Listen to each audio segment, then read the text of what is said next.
Hello, my name is Amy Greenwald. I am the owner and founder, one woman operation behind Blue Raspberry Design, which is a green graphic design, green web design, and sustainable branding studio here in the Chippewa Valley. So today I am going to talk to you all about branding. So really getting down to the definition of it because it's a term that people use and maybe use it in different ways. So really getting down to what it actually is, the pieces that make up a brand, and then its benefits to your business. And as I go through this, I will be referencing the digital download that goes with this presentation, and I'll talk a little bit more about it at the end, but really it's basically a step-by-step guide that will walk you through everything that I'm talking about today. So before I get too into what a brand is, I want to give you a little bit of what you can expect, because why are you going to spend 40 minutes listening to me when you have no idea what you're going to get out of this? So a cohesive brand will save you time, connect with your target audience, and ultimately boost sales. So it's really the important foundation to all of your marketing, and it will make your life much easier so that you can get back to doing what you do best, whether it's selling product, servicing clients, like whatever it actually is. So it's that foundation that will make your life a ton easier. Okay, for the actual definition, so when I say branding, you know what I'm talking about from now on. Branding is distinctive wording or design used to identify a particular business, person, or idea. So obviously, every single business should have a brand of some sort. It shows up through their signage, social media, websites, flyers, business cards, every single thing that is used in marketing, and even beyond sometimes is really directly related to that business's brand. But a brand can also apply to a person, especially as like Instagram influencers become bigger. I would say each one of them has a brand around them, whether they have a logo or not. And then lastly, an idea, a campaign, an event, all of those can have branding associated with them too. I mean, even the event that is where this presentation is living has its own brand surrounding it, telling you what to expect. So it really applies to a lot of things in our everyday life. Um, Debunking one of the greatest myths is branding is not a logo. um, I will get business owners that come to me and they're like, I really need a logo, right? And it's like, okay, let's take a couple steps back here because your brand is so much bigger than your logo. A brand is really about the essence of what it is you do, with the wording and the visuals together as the definition, so put it. So a logo is a part of your brand, but it's not the end all be all. It's not the only thing that you need. And in fact, if you are talking to a designer and they're only offering you a logo, you might want to rethink that because you don't have a strategy with just a logo. You don't have a game plan. You just have a logo, and that does not serve your business as well as a full brand. Okay, so if a brand isn't a logo and it's made up with words and visuals and it's an idea, like how do you even start to come up with what your brand is? Um, I always ask clients, what do you value, right? So me in Blue Raspberry being a single member LLC, my personal values bleed over into the Blue Raspberry design world, but your values are not necessarily going to be your personal ones in your business. So just to, I'm going to keep referencing Blue Raspberry throughout this entire presentation because you know more about me than if I'm going to introduce you to a new business. So Blue Raspberry's values are very heavily rooted in environmentalism, just caring for the planet, right? So that has influenced our brand, how we market, who our target audience is, the types of services that we provide, it really has influenced everything. But maybe, for example, you're a travel agent and you really value adventure and that adrenaline rush. So maybe you specialize in getting people not to the most touristy of things, but having adventures in other countries of rock climbing, paragliding, whatever. Or maybe you are a nonprofit and your biggest value is having a solid community in your built in your local area, and you want to branch out past the online and into the physical community. So it can really be multiple things, but these values are going to be what resonate with your audience. You want to find people who share those values, and that will make up a ton of your target audience. So once you have your values, what's really important is to take those and put them into goals. And when I say goals, I don't mean I want to make this much money this month, this week, this year, anything. Think past the finances. Your business's goal is to make money so that you can live. But your brand's goal is a little bit more intangible. It's the extra value that you're providing to your clients and customers, right? So, for example, Blue Raspberry being environmentally friendly, one of our goals is to help businesses go plastic free, right? One goal to a life coach or a business coach could be I want to help people find their passion, right? So it's they're a little bit more intangible, but they're what's going to make the biggest impact on the world. This is my favorite question to ask anybody in the branding process. I think that this is one of the most telling, and it gives a really solid foundation. And that question is why? Why do you do what you do? Why are you a business owner? Why are you an entrepreneur? Why aren't you working for the other guy in the area that does similar things that you do? Why are you here in this industry on your own doing this? And this could also be a really great place to start if you're a little unsure on your values. Doing the why questions first might be more beneficial, but it really depends on from person to person. So in the digital download that's in the resources for this section of the why, I really just ask people to use this as a prompt and just start like, I am in this business, I am in this industry because, and then just free write and see what comes out, and not censor yourself or anything, and just to really get to the root. And I want to mention too that even if you've been in business for 10 years or longer, these are still important to come back to every once in a while, because throughout the years, your brand, your goals, your business, it changes and it grows, especially as you change and grow. So just coming back and auditing and seeing, where are you at? Does this still align with where I was at when I had my brand created, right? So it is important to come back and just reassess every once in a while. Obviously, like, don't do this every single week because you're not going to change that quickly, but maybe once a year, every couple of years, and just see if anything needs to be tweaked, so that you can continue hitting your target audience and your sales. Yeah, so this is exactly what I was just saying, of how laying this groundwork is absolutely imperative to your brand strategy. Your values help identify your target audience. People want to work with like-minded people.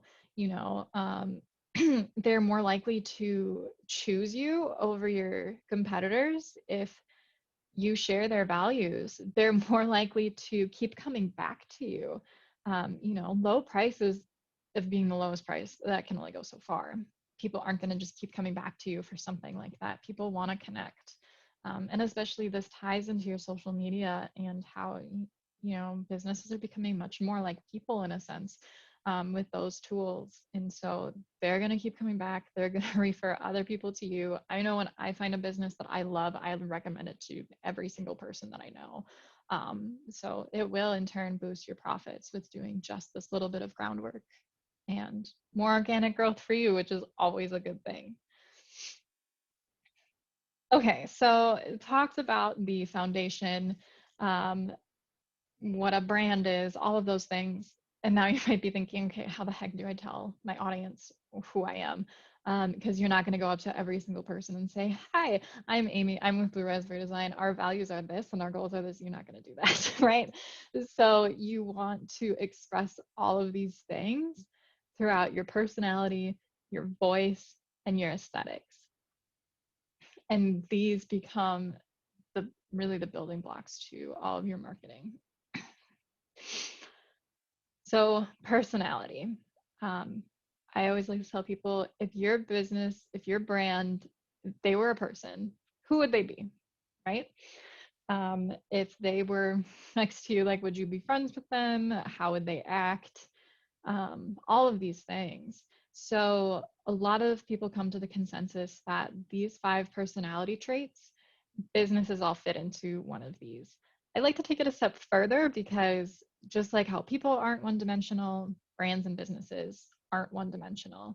So in the digital download, when you get to this step, it will ask you to rank these 1 through 5, of 1 being this personality trait most resonates with my brand, and 5 being this is the least like my brand, but there's still a smidgen in there of it, right? So what I mean by this is I'll go through the Blue Raspberry brand and just tell you how we align with these personality traits to give you an idea. So first and foremost, sincerity is number 1.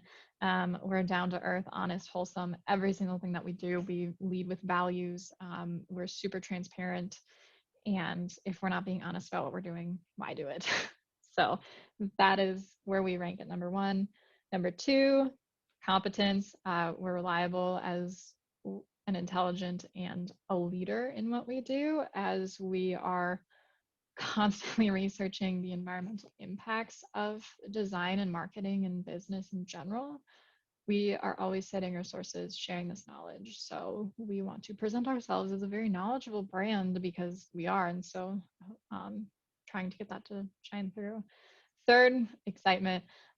We're daring, imaginative, creative. I think every creative industry, whether you're a copywriter, a designer, an artist, something, excitement will probably be closer to the top rather than the bottom, because we're just, we're unique individuals. So we're always excited about what we're doing.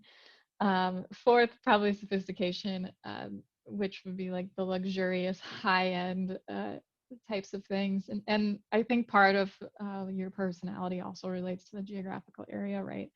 So in the Midwest, we're all much more polite and just friendly and easygoing. So not that we can't be like professional and sophisticated and whatnot, but I think we're all generally in this area much more laid back. And then lastly, rugged. So outdoorsy, a little bit more masculine. We are less like that. Obviously, we're still tough. We're still rugged when it counts, but that's just not how we lead with our personality, right? So that's an example of how these personality traits fit into a business. And as I was talking about that, hopefully you were kind of thinking, okay, like where would my business fall into? And this is all detailed again in that digital download. Don't feel like you have to take crazy amounts of notes or anything. So your personality directly leads into your brand's voice.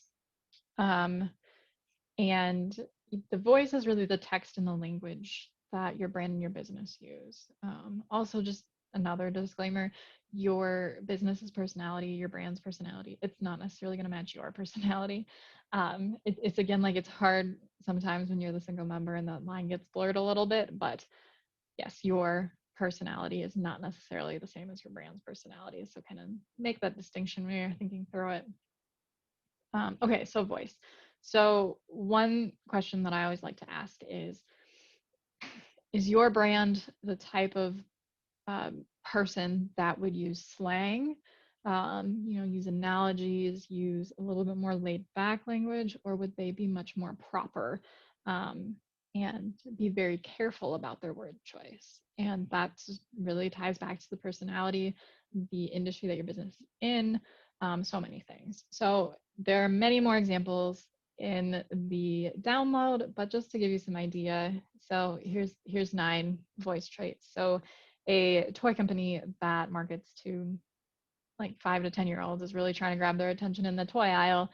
They would use friendly, cheerful, and warm language much more than trying to be serious and professional, because kids are going to relate more to that. For the middle one of being expert, passionate, inspiring, these are words that politicians would aspire to be with their voice. They want to sound like they know what they're doing. They want to inspire others. They need to be passionate, like they need to get people to the polls to vote for them. So these are the three traits that I would say really are what politicians would try to incorporate. And then lastly, maybe a lawyer would try to come off as authoritative, professional, and serious. And this isn't to say that they wouldn't also be friendly and warm, but when you're dealing with something like the law, you want to make sure that, okay, the person that I'm talking to is super competent. I don't have to worry about anything. But when you meet them in person, they'll probably be friendly and cheerful and warm, even though their brand comes off as much more professional and serious. And even though I have these categorized, you can fall into all three of these columns. You can mix and match, like whatever works. I keep coming back to the Blue Raspberry, but I mean, that voice I would describe as friendly, passionate, and authoritative. So really spanning and finding what works for you. And maybe you have one that you're more of, and then the others take a back seat, and that's completely fine. It's really just about thinking through and talking through and auditing your current text and language and seeing, okay, does this represent the person that I want to represent? Okay, moving on to aesthetics. This is my favorite part as a graphic designer.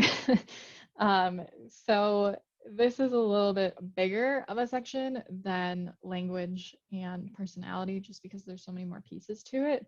And I also think it's one of the most important to absolutely nail down, because the aesthetics are the absolute first read of your brand.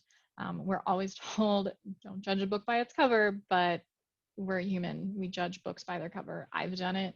And it doesn't just apply to books. I've gone to businesses' websites and have immediately left because I just, one, either their brand was a complete mess, so I didn't trust them, or two, it just didn't vibe with me and I wasn't their target audience. And that's okay too. But you really want to capture your target audience's attention from the get go. So that's what the aesthetics are really aiming to do here. Okay, so earlier talked about how branding was not a logo, and a logo is part of your brand. So here we are, your logo. This is what I'm going to call your brand's face. So it should be distinctive, unique. There shouldn't be really any other logo like this out in the industry. I mean, obviously people can have like doppelgangers, so you might come a little close, but at least with your main competitors, you want to be super unique, avoid cliches, and have something that represents your personality and your voice. So for example, with Blue Raspberries, you can see here it's a icon, because we're a design company. So an icon felt fitting. And then the Blue Raspberry type is in all lowercase to really be friendly and a little bit more informal. And then the all caps design underlines the authoritative presence that we have. And so it's leading with that friendly first and authoritative second. And that's how, even as something as simple almost as a logo, you can really incorporate all of your ideals, your voice, your values into it. Um, the other thing about your logo is that you want it to be unique, but you don't want it to be so complicated that when it's scaled down, people have no idea what's going on, right? And another good way to test this is ask your customers, ask your clients, ask your friends, whoever, ask them if they can draw your logo from memory. If they can't, either your logo might be too detailed and too complex, or it could just not be memorable enough. And both of those are a problem, and this should be your most distinctive piece to your visual brand if it's going to be the face of your brand. So along with your logo is you don't want just one, you want a whole system. So here's what I mean by that. On the left is a screenshot from the Blue Raspberry website. The logo isn't stacked with the raspberry on top of the words like on the last slide. it side by side. And this is because, you know, there's multiple different spaces that you're going to have to fit with your logo, whether it's horizontal, vertical, or square. And so you need multiple variations that work together and that are harmonious to really underline your brand strategy super well. Second, in the middle, we have a lanyard, and the Blue Raspberry design text is just there without the icon. And so you need the text part of your logo to work without the icon. Or if the icon is really intermixed within your type, finding a way that you can break that apart to have just some type to go with, because there will be places where you need your name to be represented, but it's not big enough to have the whole logo. And then last, we have a Facebook page. Here is where really just having a simple icon mark with no type, unless it's a monogram, is important for being just really recognizable in something as small as a profile picture, because there's no way that you're going to fit your icon and your entire name in the profile photo unless your name is super short.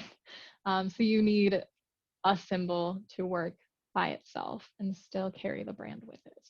And as you can also see here, is the logo works in multiple color schemes, and that is something that you're going to want as well, because your logo is not only going to appear on a white background all the time, it will appear on darker backgrounds, it will appear on lighter backgrounds. You might want to have it show up on one of your main brand colors for a background, so you'll need to adjust. So really having a slew of logos is going to be very important to keep up with all of your marketing. Okay, so next, we talked about the logos with different colors. So you do want a color palette defined. I'm going to call this your brand's wardrobe. Like your brand goes into their closet and they pick out what to wear, right? So these are the color choices that they have. Usually a color palette is going to be around 5 to 6 colors. Blue Raspberries, as you can see, is 8, and that's more so just because we rely more on colors than we do on photographs. So it just needed to be expanded, but that's a good example of how, you know, each brand does need something different, really depending on how everything's going to be utilized. So at this point, you maybe want to look a little bit into the psychology of color, or if your name has a color in it, then that's like already a really good starting point. Like Blue Raspberry, obviously we had to have blue. We actually chose 2 when creating this palette.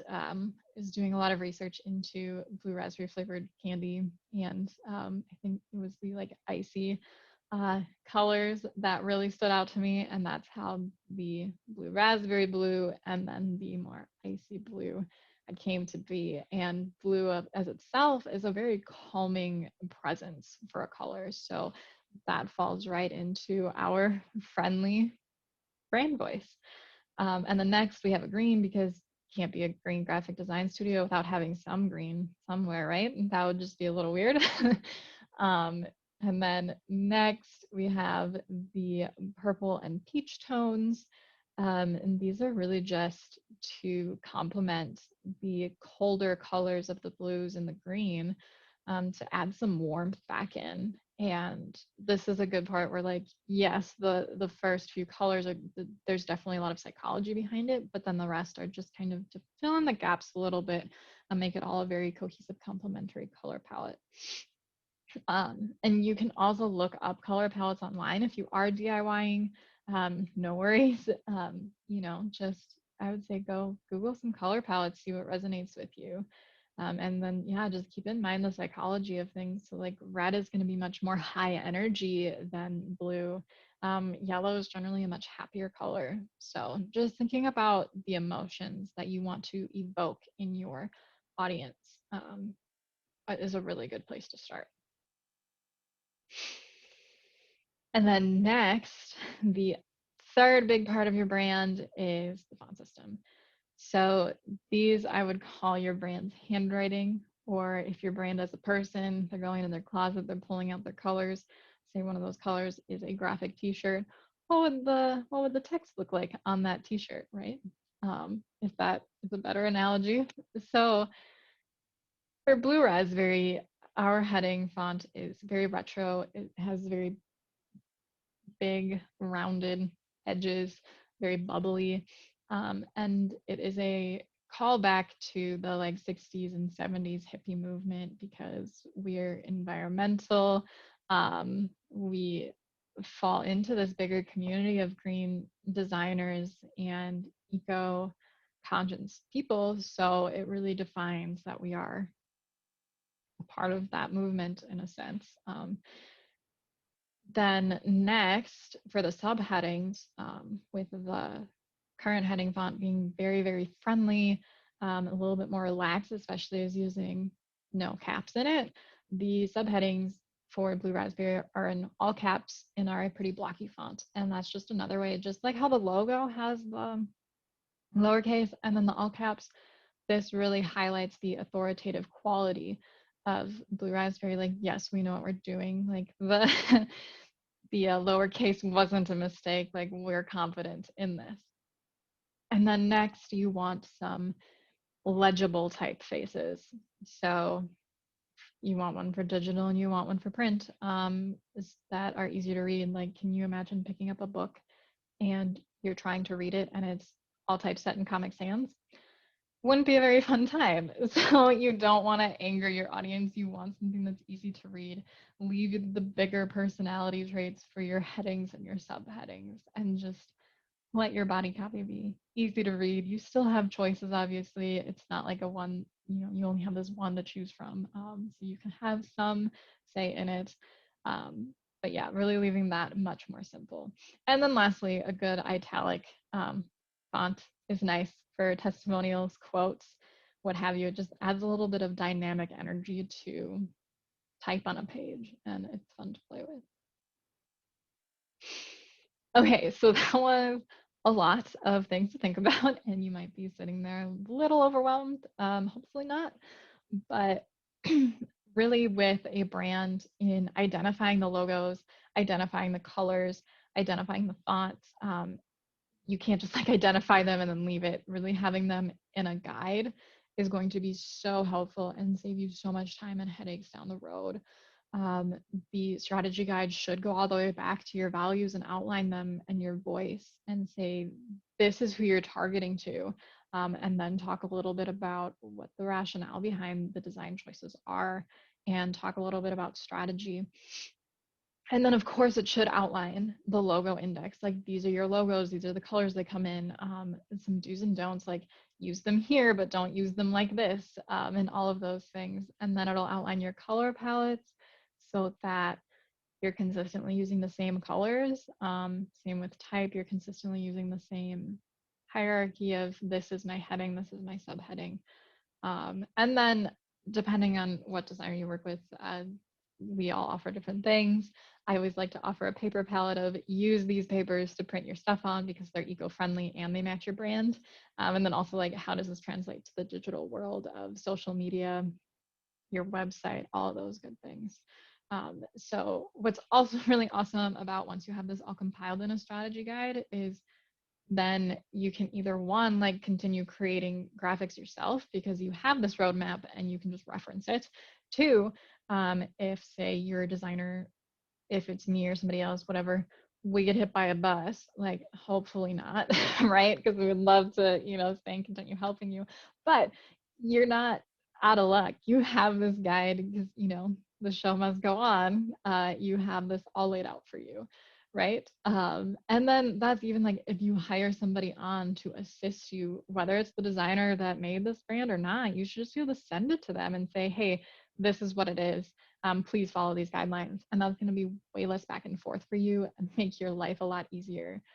Even as you're working with printers or embroidery or anything, you can just send them this guide and be like, these are our standards. Please make the recommendations that fall under this, right? So it is this plan, it is this marketing strategy. It's more than just, oh, look, that looks pretty, right? It's a whole roadmap. So I put together some examples of what my brand looks like with Blue Raspberry, from the actual colors and fonts that I have outlined versus ones that are like close but not quite, right? So on the left, you can tell with the peaches and the peaches, peach color, not actual fruit, the peach color on the blue. It feels like a very earth tone, natural. The retro would speak to that as well. And then on the right, you have the bright white against a blue that's a little bit more saturated.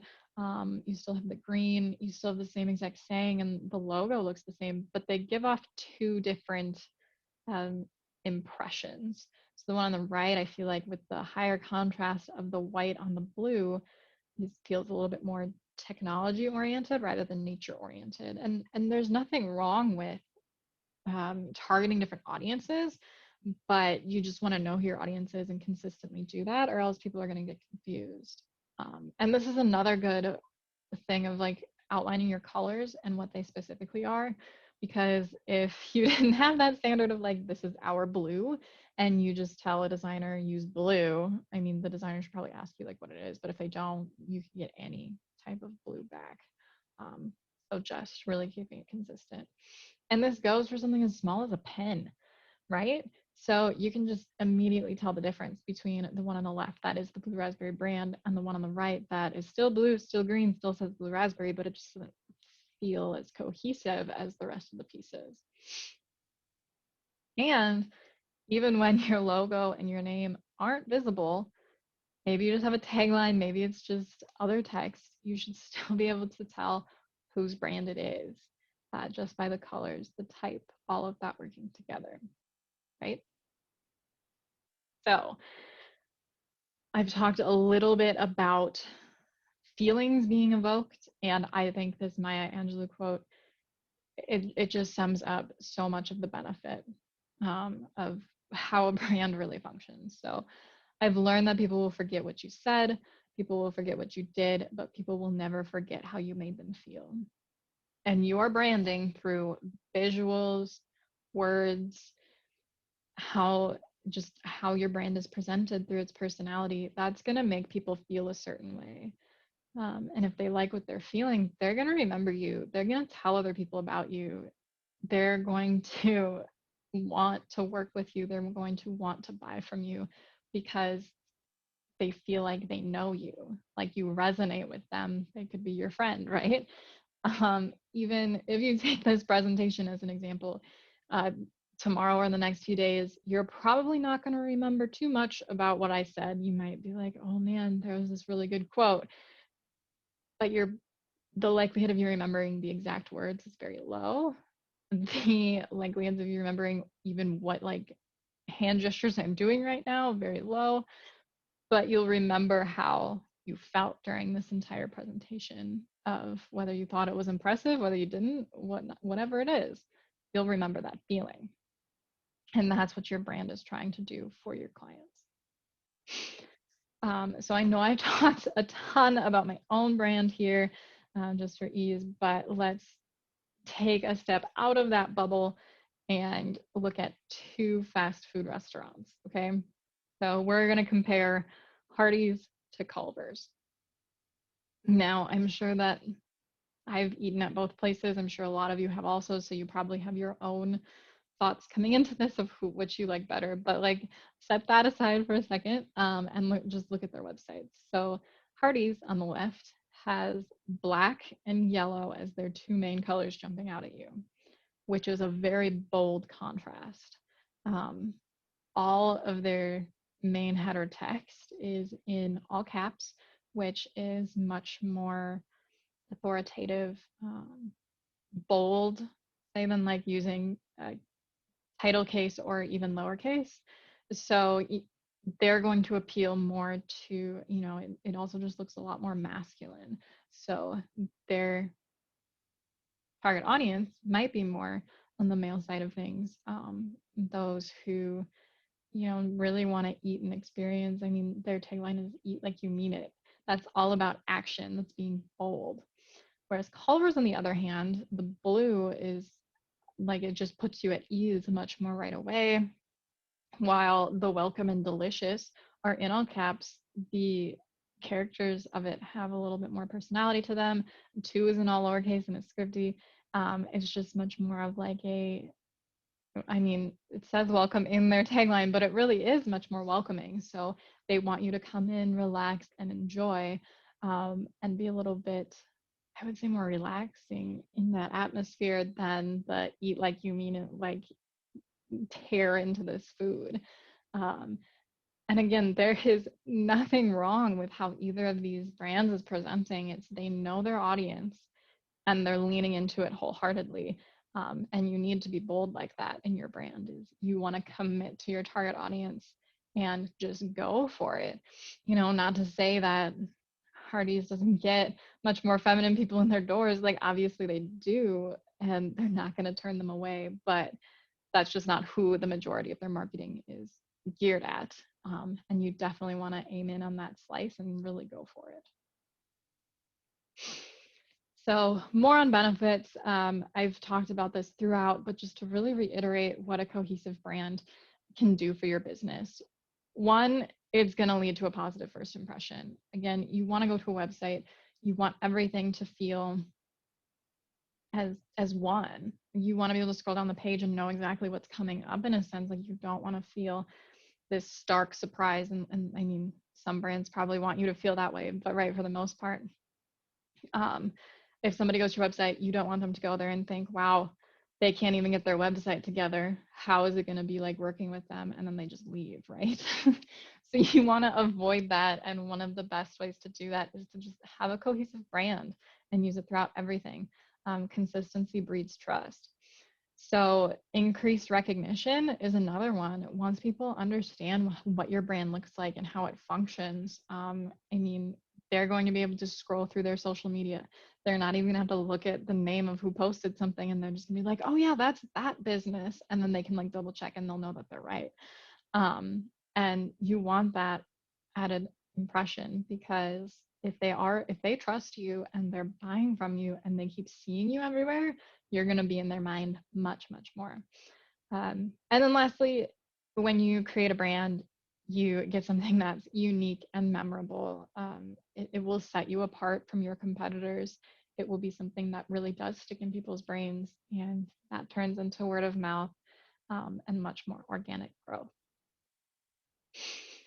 And then the other big benefit that you're all probably like waiting to hear, cohesive branding will increase your sales, as it will increase the organic growth with people remembering you and recommending you.